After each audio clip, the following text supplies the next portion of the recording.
This video is sponsored by Skillshare. Hello YouTube, it's Accurate again. Today we're just gonna listen to beats because I'm bringing back beat reviews just like I said in my last video.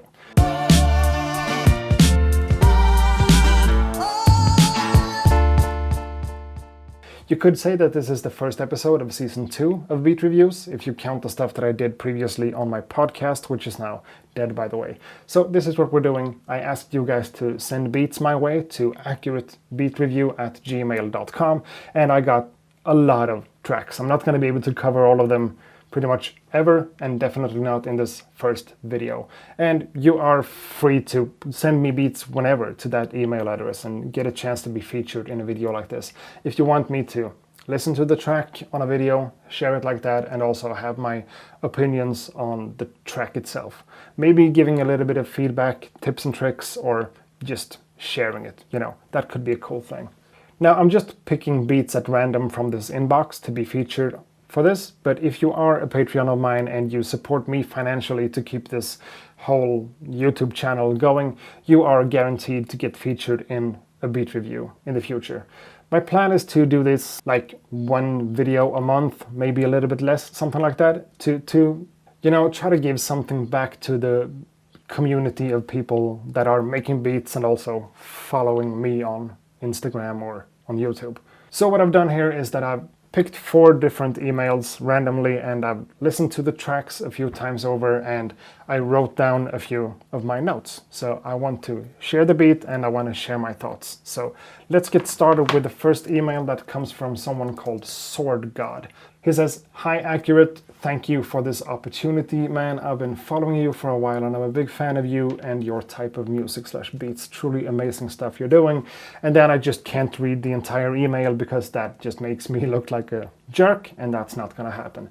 However, the beat is called Candlelight. The guy is called Swordgod. The beat is available on YouTube and on Bandcamp, so those links are going to be in the description below if you want to listen to the entire track, because I'm maybe not going to play the entire track in this video. Let's see. Now let's have a listen.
Alright, cool. So that's the first one for this first episode of season 2. Let's call it season 2, right? So, Swordgod, Candlelight. We are starting this series off at a pretty high level. And, you know, I picked it at random, so who knew? So the first thing I want to say here is that it's obvious that you put a lot of work into this one. You have a lot of different variation going on in the track from the beginning to the end. It feels like you have chopped the sample up as much as humanly possible and then just put it together into something new. And that's what beat making is all about, at least sample-based ones. We do have a lot of cool stuff happening in this track over time. I mean, the loops that we hear in the beginning and at the end of the track are pretty much the same stuff, but more things added to the mix later on in the track. And I think that's a really nice and cool way to build up a track like this. Starting with something and then just building upon it over time, just adding more bits and pieces. We have a choir coming in, we have this vocal chop that we didn't hear in the beginning, as well as some added percussion and some stuff like that. It's obvious that you put a lot of time into this one, and Swordgod obviously pays a lot of attention to details and to have variation and stuff in the sample. I appreciate that a lot. all these tiny bits and pieces of the sample fits perfectly in the rhythm, and you know, it takes a lot of patience to get stuff to sit nicely on the drums like that. So that's definitely some good work put in right there. Now, I really hope that this track is meant to be an instrumental, because it really holds up as it is and it doesn't need a rapper or any type of vocalist on this. As an instrumental track, this one really keeps my attention to the track, because so many things are happening without being too much or whatever. Now, one thing that I need to mention is that when the drums first came in, the first time listening to this after the intro, they really caught me off guard. It's not that I don't like them, I got used to them after just a few seconds, but I just expected something a bit maybe slower and a little bit deeper and maybe a little bit more aggressive when I first heard how the sample was played out at the intro. But again, I got used to it and I think it sits nicely in the track. But it would be really cool to hear another version of this with more aggressive drum samples. It's not the drum programming itself necessarily, but more like the drum samples themselves, or the compression and the EQ settings and stuff on the drums. Would be cool to hear this with even more swing and a little bit more aggression to it, without being too evil or angry or whatever. Would be cool to hear a version, but it's great as it is. But my main piece of feedback for this one is that I would love to hear more stuff going on in the lower frequencies of this beat. Now, there are a few sub-bass notes in here that sits nicely, but I would love for you to just increase them in volume, or even, play a few more bass notes in there, because that could give the entire track a more balanced sonic quality to it. Just widen the frequency range a little bit to let me hear more of that bass line in there, because what's going on in the bass frequencies, it's all good stuff. Everything is nice. I just would love to hear more of it, Overall, I think you did a really great job with this track, and especially with the arrangement part. And I think there's a lot to learn from listening to a beat like this. It's always worth spending some extra time on the details of things. Adding stuff over time, taking stuff out over time, having a little bit of a filter sweep somewhere in the beat, or making it go to a full stop like in this one. And thinking about your music as one piece of art that has to develop somewhat. It's cool to play loops over and over, and I totally get that thing as well, but listening to something like this just is a little bit special somehow. But again, I would love to hear this beat in another version with some other drum samples and more bass. Definitely more bass. That's basically what I'm trying to say here. Now, thanks a lot for sending this one in, and thanks a lot for all the nice words in the email that I'm too embarrassed to read on camera like this. Just thanks a lot for submitting it. I hope this gave you something. Now, on to the next one. But first, a quick message from today's sponsor, Skillshare. And Skillshare is an online learning community with thousands of inspiring classes for creators. Explore new skills, deepen existing passions, and get lost in creativity. Skillshare has a lot of different great classes that might appeal to you if you're into stuff like music production, graphic design, illustration, marketing, productivity, and more. Most classes are under 60 minutes with short lessons to fit into any schedule. I'm becoming a part-time YouTuber myself in just a couple of weeks, so I took the class called YouTube Success Script, Shoot and Edit with MKBHD, taught by Marques Brownlee, in order to set myself up for this entire transition and get some inspiration and motivation. I've taken a few different classes on Skillshare before on stuff like illustration and design to make my own merchandise, which is gonna drop somewhat soon, I hope. And I honestly think they provide a great service with a wide range of different classes in different creative fields. Now, everything on the site is specifically curated for learning, meaning there are no ads and that they're always adding more premium classes to make it easy for you to stay focused and follow along wherever your creativity takes you. Discover what you can make with classes for every skill level, because whether you're a dabbler or a pro, a hobbyist or a master, you're a creative. The first 1,000 of my subscribers to hit the link in the description below will get a 1-month free trial of Skillshare, so you can start exploring your creativity today. So thank you to Skillshare for sponsoring this video and for helping me to keep this channel going. Now back to the beat reviews. And this one comes from Mr. Water Bottle. Hi Accurate, thanks for restarting beat reviews. I need all the feedback I can get because my shit sucks. Here's my latest track, trying to reach a good lo-fi sound, but I missed the mark in my honest opinion. Would love to know how you'd improve this. And again, a YouTube link that's going to be found in the description. Let's have a listen. So this is Mr. Water Bottle with the track Sleep.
Alright, so, dear Mr. Water Bottle, your shit doesn't suck.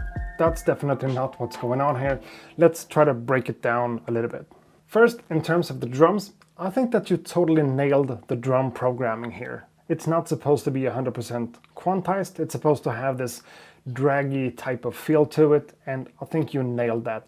It's easy to get overboard with that and overdo it to like a point where the rhythm is completely lost, and that's not what you did, so well done.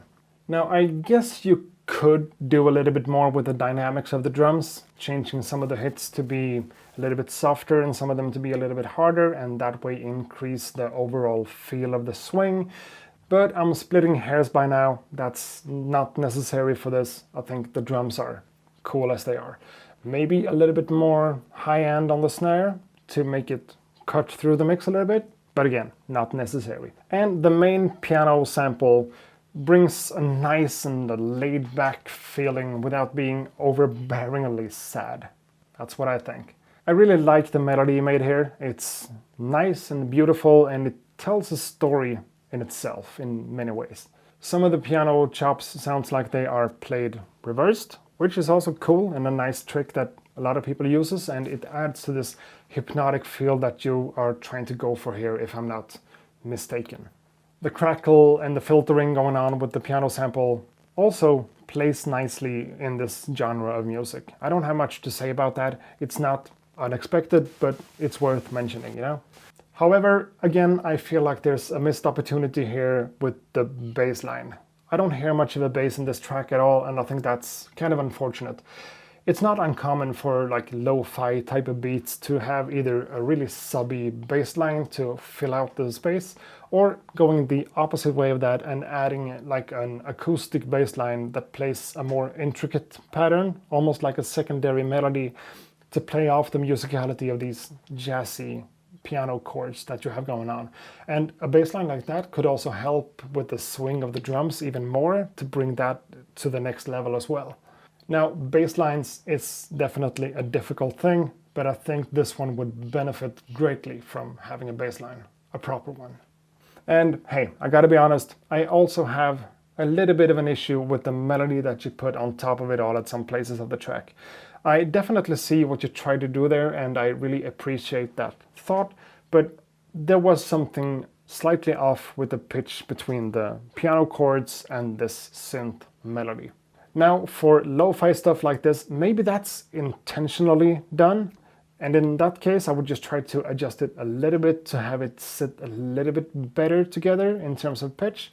And if it's not intentional, just try to pitch the stuff up or down just a few cents of a semitone to have the pitch sitting better, you know? I like the melody, I really do. If you fix it, it's gonna sound really cool together, but as it is right now, I think it needs a little bit of tweaking in terms of pitch. That's it. Now, it's hard to say something specific about the mix here, because when it comes to lo-fi beats, it's supposed to be low fidelity and not mixed like the stuff that you always hear on the radio or whatever.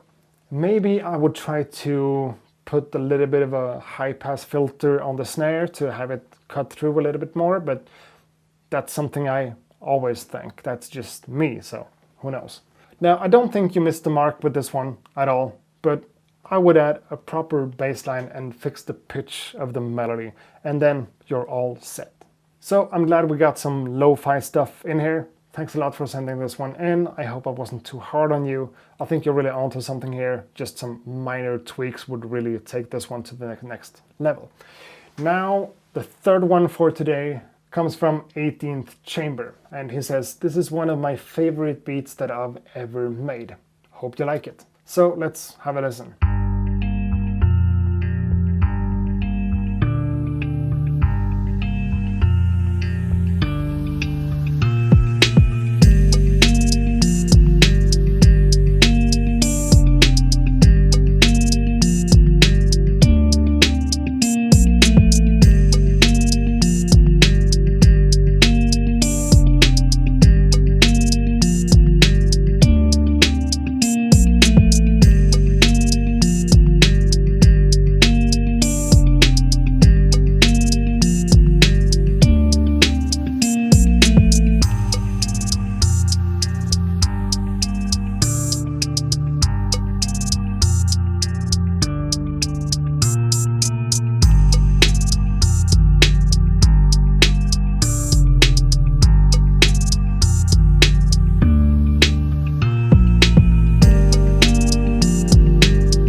Right, cool, thank you.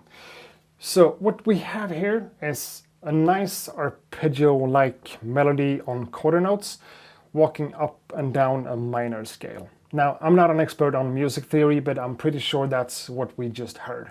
It's based on a synth guitar and a bass, and probably an 808 as well. This beat also has a nice, solid low end to it, which is cool to hear. I guess that's the 808 playing its part in the mix. Now, I don't think it's too much from listening to my monitor speakers, my headphones, or my AirPods, but there are definitely a lot of stuff going on in the lower frequencies of this one. That's cool. Now, you seem to really have mastered the art of keeping stuff simple when it comes to the notes that are being played in the track. The bass and the guitar and the 808 all plays nicely together, the same notes or notes in the same scale that works well together. It really doesn't have to be more complicated than this, and I think that shows from this one a lot. The drum programming is a little bit on the stiffer side on this one. Maybe, again, that's intentional, and you know, a lot of people are going for that sound these days. You're not looking for something that has a lot of swing or a human feel to it. You want things to be solid, clean, and polished more than anything else. If that's what you went for, I think you nailed it there as well. I definitely see the point of programming drums like this, and I'm sure you have your reasons to do so. I just can't not notice that it's a little bit on the stiffer side. That's not what I would have done myself, but this is not me, this is you, and I appreciate that. I also like how you took some stuff out of the mix sometimes to then bring it back a bit later. that makes this whole melody that's kind of simplistic to really stick to your brain, because whenever I don't hear it on the main guitar, I'm kind of expecting it, and then you're serving it to me, so it feels like home again, which is nice. The mixing of this one is what really stands out to me. It feels like it's really heavily compressed and it translates well between speakers. Even at really low volumes, everything just translates, and that's cool. Now, it doesn't have a lot of dynamics to it when it comes to the mixing, but again, maybe that's what you're going for. A lot of people do these days. It's crispy and clear and, you know, well balanced like that. All of the different creative choices that you made in this track just made a lot of sense. But if I were to challenge you just a little bit creatively, I would also say that many of these choices were a little bit expected. I couldn't really find anything in this track that made me like raise my eyebrows or say, oof, that's really cool. Because this track is pretty much what it is. It's this melody, this arpeggio kind of thing, together with the drums and, you know, some proper mixing. If this is a beat for a rapper, I think you pretty much have what you need here. You need to make space for the rapper to like express him or herself, or the vocalist or whatever. In that case, it is what it is, and I think it's cool. But to make this hold up even better as an instrumental track, maybe I would add a few more things that are a little bit less expected. You know, the thing is in this minor scale, and there are a bunch of things that you can play in that minor scale that helps this one pop just a little bit. Maybe a top line melody somewhere, maybe just something that adds a little bit more to it. Because if it's supposed to be an instrumental track, I think it needs a little bit more variation and some more unexpected things to happen. That's all. But maybe that's not what you're going for, and you said that this was one of your own favorite beats of all time, and sure, I can definitely see why. The mixing and the producing is just in the pocket. Everything makes sense. All I'm saying is that it could be a little bit more, I don't know, a little bit more fun, a little bit more unexpected, but it all depends on what the beat is supposed to be and how you're, you know, planning to use it in the future. Great job. Thanks for sending it in. Now, on to the next one again. And the last one for this episode comes from someone called Anadromi, who says, "Thank you so much for doing this." Let's play this track.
Alright, thanks. So that's a cool little drum pattern right there. I guess that's like a looped up part of a drum break or something, and I always appreciate that a lot. Now I would try to bring out some of the high frequencies of this drum loop a little bit more to have it pop out of the mix, but again, that's just me. And maybe that messes up the kick in the loop too much, so maybe that's not an option.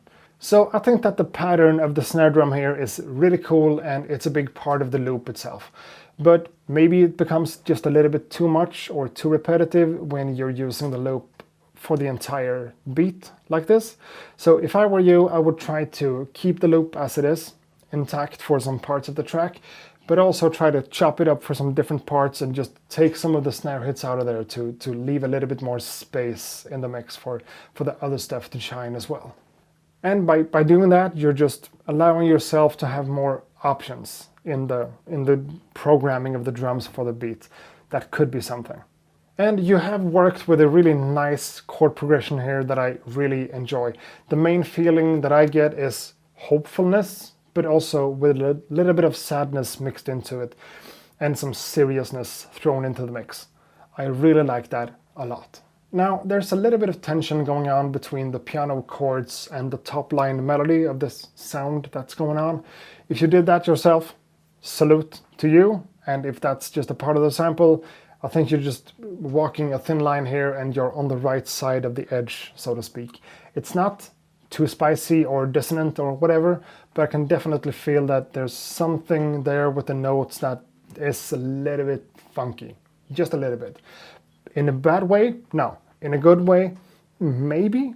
Depends on who you are. So for a listener with like perfect pitch, this might not work. I don't know, but there's some sort of tension there that I just wanted to highlight. I like it to this extent, but more than this, it becomes hard. And I would totally love to hear a version of this track with some deep female vocal chops mixed in there. Not necessarily singing like words or lyrics, but more humming or something that adds to this dreamy type of feel that this beat gives me. Maybe it doesn't need that, but you know, it could be a cool thing to try. Maybe just something from Splice or whatever. It also hit me that this track might be meant to be rapped on. It might be produced for a rapper or a vocalist of some sort. And I think like a storytelling verse on top of this would be a perfect fit. And in that case, you definitely don't need to add anything more here. Quite the opposite, you might have to make a little bit space on some of the instruments with an equalizer to have the rappers sit in the mix properly. And again, the drums might have to be simplified a little bit, but of course that also depends on the artist at hand. Now let me go on about the bass line again. Now, if this bass line has been added by you, I suggest you just increase it in volume a little bit or double it up with another bass sound with more mid-range stuff in it, because the bass fits nicely in there and it deserves a little bit more space. I know that it can feel scary sometimes to add bass because it takes a lot of space in the mix, but you know, this one could benefit from more bass. But if you haven't done this bass line yourself, if it's a filtered out version from the sample, I salute you, leave it be. It adds a lot of flavor to the track. So my favorite part about this track is definitely the feeling I get from it. It feels dreamy and a little bit hopeful and positive, but not like too happy-go-lucky type of stuff. I like the feeling of this one. Makes you think, you know? Maybe the overall mix could be a little bit brighter here, but again, it depends on the drum loop. I'm not sure. So again, that's Anadromi, not a track that seems to be available online, but I got it on the email and I included it in here. So thanks a lot for sending it my way. I appreciate that a lot. And I think we are done by now. I did 4 beats in this one, and this is a really fun thing to do. Thanks a lot for submitting beats to this series. If you want to be featured in a video like this in the future, send your beats to accuratebeatreview@gmail.com whenever you want, and I'm just going to scroll through the latest submissions and, you know, try to include as many as possible. This time around I only got through 4 of them because I just talk a lot, but that's what it is. And I should also plug my Patreon. So yeah, I have a Patreon page. I don't really do much for my Patreons just yet, but that's probably going to come in the future. So if you enjoy this channel and what I do, please consider becoming a Patreon, because that's something you could do. That's it for the first episode of Beat Reviews Season 2. Thanks a lot for watching this one. Hope to see you guys in the next one. Until then, ha det gott!